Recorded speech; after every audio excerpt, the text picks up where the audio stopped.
Hi, I'm Rick Maurer. Welcome to Change Without Migraines. In this short video, I'm going to talk about collaborating successfully in a virtual setting. Last week, I sent out a request to the people who are on my email list, and I said, hey, what do you do? What have you done to work successfully, collaborating with other people in a virtual setting? Or what have you seen used successfully in your organization? Because it seems like never before have we needed those kinds of skills, and we need them fast. Well, the people who read my newsletter responded really, really well. And I wrote a paper about this and just collected their thoughts. And I want to tell you what's in it. It's a free paper, but let me just go over a few things just so you can say, yeah, I'd like to get a copy. I asked them 5 questions, and all of them were focused on the human part of collaborating and not the technical part. So how did you or your organization build and sustain strong working relations in this virtual environment? How did you or the organization encourage candid conversations about important issues?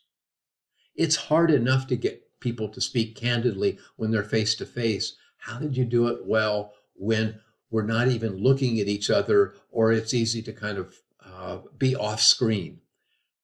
Number 3, how did you make decisions that built on the strengths of various stakeholders? Number 4, how did you identify and deal with problems directly related to quality and efficiency of the work itself? In other words, how did you do the actual day-to-day stuff that really involves some problem solving and making sure that we're doing things correctly? And then, in this virtual environment, how did you maintain a vibrant employee engagement? So I have a whole section of the paper that addresses those questions, and it's in their words. And by the way, the kinds of things they're suggesting are things that I think any of us could do. They are not selling some proprietary information, some proprietary software. They're saying, hey, here's something that worked for us. It's followed by some success stories. And I said, hey, if you have any stories that kind of pull all this together, tell me. And I think probably 7 or 8 people did. And the range is amazing. I mean, it goes from corporate settings, like big corporate settings, to government, to a church, to a seniors group. I mean, it's all over the map. But what they all have in common is they're trying to communicate and work effectively together in this virtual environment. So I really find those success stories inspiring. And then for half a page, I get to the technical stuff. And this is where I get to put in my 2 cents worth. And I call that the best laid plans of mice and virtual teams. I've been in so many virtual meetings that were well intended, but were really a waste of time, or even worse, they set things back because people go, I don't want to ever go to one of those again. So I'm not going to talk about the things that I'm suggesting that we avoid when we go into this. But I want to tell you one story that I do include in the paper. A few years ago, a friend of mine was doing work with a company in Asia, and he said, hey, would you come present your stuff? Well, I'm about 14,000 miles from anywhere in Asia, and so obviously we set it up virtually. And we had a plan B. We really looked at what if something goes wrong. So sure enough, he introduces me, and I start my presentation, and the screen froze.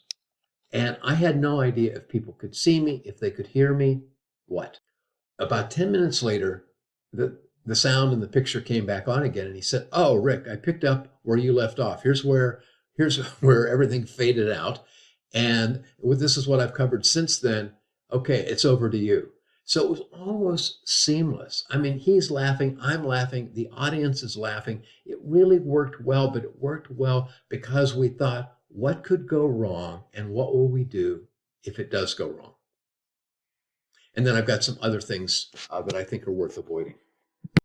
And then some people said, hey, here are some resources that we think are helpful. And once again, I don't think any of these cost any money. At least I hope not, because I'm not trying to pitch any products or services here. So it's about a 23, 24-page article. I just had it edited and had it put together so it actually looks nice. And you can get a copy just simply by sending me an email, rick@rickmaurer. And the name of the paper is Collaborating Successfully in a Virtual Environment.